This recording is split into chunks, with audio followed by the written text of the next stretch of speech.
प्रश्नों के आधार पे आधार बनाकर टॉपिक वाइज और टाइप वाइज हम लोग चर्चा करते हैं। तो सबसे पहले बेसिक हम लोग समझ लेते हैं कि प्रतिशत का मतलब क्या होता है।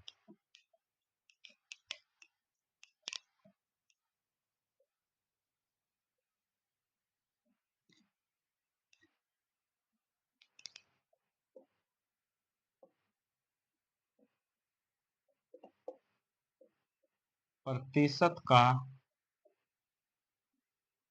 अर्थ, प्रतिशत का मतलब होता है, इसमें दो शब्दों से मिलकर के बना है। प्रति का मतलब होता है एक और शत का मतलब होता है 100।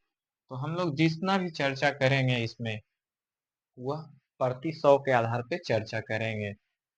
जैसे कि 10% की वृद्धि हो गई, 10% वृद्धि, तो इसका मतलब है अगर पहले 100 सामान था तो अब जो है बढ़ करके 110 हो गया है। 10% की अगर कमी होगा तो इसका मतलब हो कि पहले अगर 100 था, क्योंकि प्रतिशत है तो प्रति 100 पर 10 की कमी हो गया है, तो यह घट करके 90 हो गया है। इसी तरीके से 5% का लाभ हो जाएगा या कमी होगा, बिक्री होगा, उस पर हम लोग चर्चा करेंगे। तो आइए पहला प्रश्न हम लोग देखते हैं, जो कि बीपीएससी में बीएसएससी सीजीएल कंबाइंड लेवल 2013 में क्वेश्चन पूछा गया है। आइए पहला प्रश्न बेसिक है, प्रतिशत के आधार पे उसकी चर्चा करते हैं।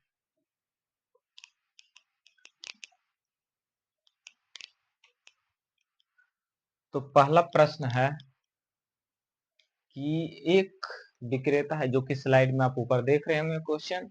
एक विक्रेता है जिसको कि 28% का कमीशन मिलता है और वह 75,000 की कीमत का माल बेचता है, तो उसका कितना रुपया कमाएगा। तो हम लोग देखिए कमीशन उसको कितना मिल रहा है। कमीशन कितना है, 28%। इसका मतलब है कि 100 रुपया में 28 रुपया है। माल कितना का बेचा, कुल बिक्री, कुल बिक्री कितनी है, कुल बिक्री है 7500। अब देखिए 100 रुपए में 28 रुपया वो कमा रहा है, तो 7500 रुपया का सामान बेचेगा, कितना कमाएगा। इसीलिए कमाई कितनी हो जाएगी उसकी, कमाई हो जाएगी 7500 का 28%।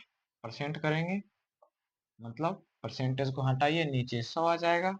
ठीक है, देखिए दो जीरो से दो जीरो कैंसिल हो गया। 75 दो गुना दो कीजिएगा तो 150, और 150 गुना 14 कीजिएगा तो 2100। यही आपका आंसर आ गया। यानी कि आंसर नंबर जो इसका होगा वह ए होगा, सही। चलिए आइए अब हम दूसरे प्रश्न की ओर आगे बढ़ते हैं। दूसरा प्रश्न है कि एक अधिकारी के वेतन में 20% की वृद्धि हो जाती है। तो कहता है कि इसके पहले वेतन के समतुल्य लाने के लिए, यानी कि पहले जितना भी कुछ भी वेतन था, 2000 था, 5000 था, उसमें 20% की वृद्धि होगी। फिर कहता उतना ही वेतन लाने के लिए कितना कमी करना पड़ेगा। तो देखिए इसके दो तरीके हैं बनाने का। पहला तरीका क्या है, तो पहला तरीका है कि फार्मूला का वृद्धि का हम लोग पहला कॉन्सेप्ट को समझते हैं। तो पहला कॉन्सेप्ट यही है कि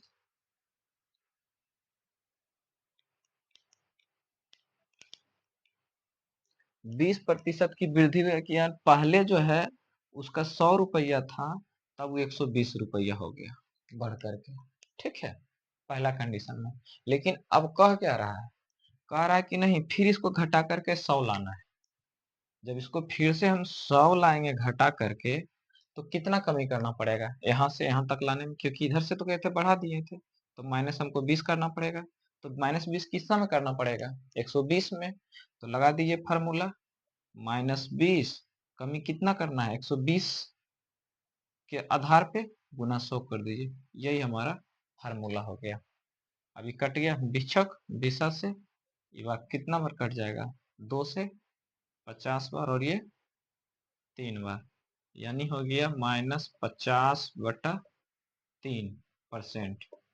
यहाँ परसेंट लिख दीजिए, बराबर 16.2/3%। माइनस चिन्ह इसीलिए है क्योंकि यह कमी करना पड़ेगा इतना। यही हमारा आंसर हो गया। ठीक है, दूसरा कंडीशन इसको कैसे बनाने का है, फार्मूला होता है, अगर कमी होगा तो R बटा 100 प्लस R गुना 100, क्योंकि 20% की इसकी वृद्धि हुई थी, तो वृद्धि लगा दीजिए, फार्मूला कितना है R 20 था बटा 120, क्योंकि 100 में से 20 जोड़ेंगे तो 120 हो गया, गुना 100, 20 छक 20 से 2 से काट दीजिए, ये 3 हो गया और ये 50 हो गया, यानी यहाँ से भी आ गया 16 पूर्णांक 2/3%। अब जो आपको आसान लगे उसके में तरीके से बनाइए, ठीक है। चलिए आइए हम नेक्स्ट क्वेश्चन की ओर आगे बढ़ते हैं। कहता है कि सरकार एक नीति लाती है जिसमें क्या होता है 35% मूल्य पे वृद्धि हो जाता है प्याज मूल्य में, तो कहता है खपत को कितना प्रतिशत कम करेगा कि हम पहले जितना पैसा खर्च करते हैं उतना ही होगा। तो आइए हम लोग चर्चा करते हैं, ठीक है।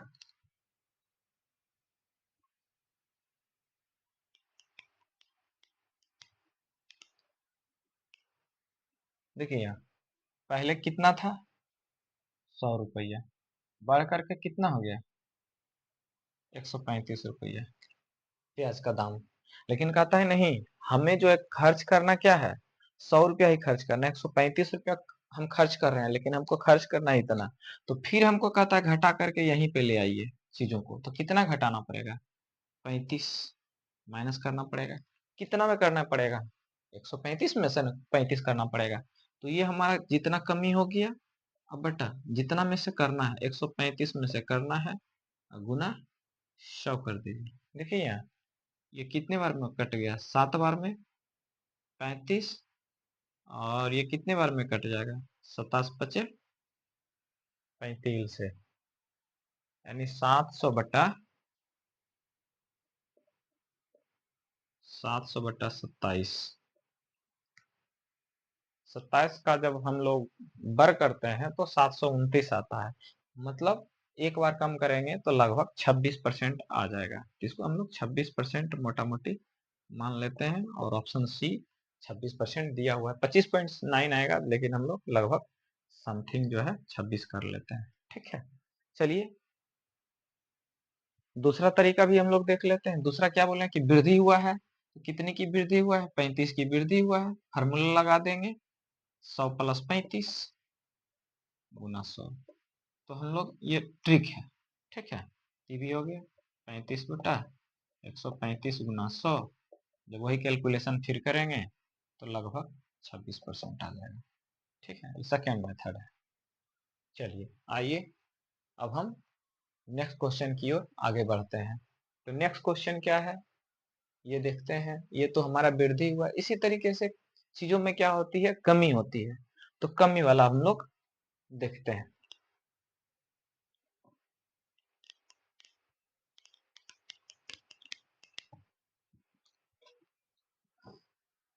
कहता है ए की आय 20 से 40% कम है, और तो बी की आय ए से कितने प्रतिशत अधिक। रेलवे में 2018 में एनटीपीसी में ये प्रश्न पूछा गया है। तो आइए 40% कम कर देता है, ठीक है। तो 40 कम कर देगा तो पहले अगर 100 रहेगा और -40% कम हो जाएगा तो कितना हो जाएगा घट करके -40%, तो कितना हो गया 60 हो गया। अब कहता है कि 60 को फिर 40 में लाइए 100 में लाइए, तो क्या करना पड़ेगा बढ़ाना पड़ेगा ना। यहाँ से कितना बढ़ाएंगे फिर दोबारा +40 बढ़ाएंगे, कितना में 60 में बढ़ाएंगे, तो फार्मूला क्या हो जाएगा 40/60 गुना 100, यानी 2 हो गया और ये 3 हो गया, 2/3 गुना 100 करेंगे तो 66 पूर्णांक 2/3% हो जाएगा, ठीक है। यही हमारा आंसर हो गया, ठीक है। चलिए आगे बढ़ते हैं, इसी तरीके से नेक्स्ट क्वेश्चन की ओर आगे बढ़ते हैं। कहता है किसी वस्तु पर टैक्स 10% कम कर दिया जाए तो रेवेन्यू वही बनी रहती है, तो वस्तु का उपयोग कितना प्रतिशत बढ़ गया। कहता है कि हम लोग एक टैक्स बढ़ा देते हैं, ठीक है, कम कर देते हैं, तो कम टैक्स जब कर देंगे तो खपत क्या हो जाएगा हमारा बढ़ जाएगा। तो वही है, देख लेते हैं 10% की कमी कर देना है, तो फार्मूला क्या हो जाएगा 100 पहले था घट गया तो हो गया 90, क्योंकि 10% घटा दिए 90, अब कहता है फिर वही खपत 100 रुपया ही पहले खर्च कर रहे थे, लेकिन अब कहता है कि नहीं 90 से बढ़ा के कर दीजिए, बढ़ा करके 100 ही खर्च करना है। तो प्लस क्या करना पड़ेगा 10 रुपया। फार्मूला क्या आ जाएगा 10/90 गुना 100। ठीक है, तो जीरो जीरो कट गया यानी 100/9 हो गया, बराबर परसेंटेज लिख दीजिएगा, हो गया 11.1/9%। देखिए फार्मूला अब यहाँ पे ये हो जाएगा, वहां प्लस वाला फार्मूला था, यहाँ फार्मूला आ जाएगा माइनस वाला, R/100 माइनस R इंटू 100%। देखिए यहाँ अब इसको लगाइए तो क्या हो जाएगा, R की जगह 10 में कमी हुआ और 100 में से 10 कम गया था, 100 माइनस 10 गुना 100%, यानी 100/90 गुना 100% बराबर, एक से जीरो कैंसिल हो गया, 100/9 यानी 11.1/9%। ये हो गया फार्मूला के बेस पे। ठीक है।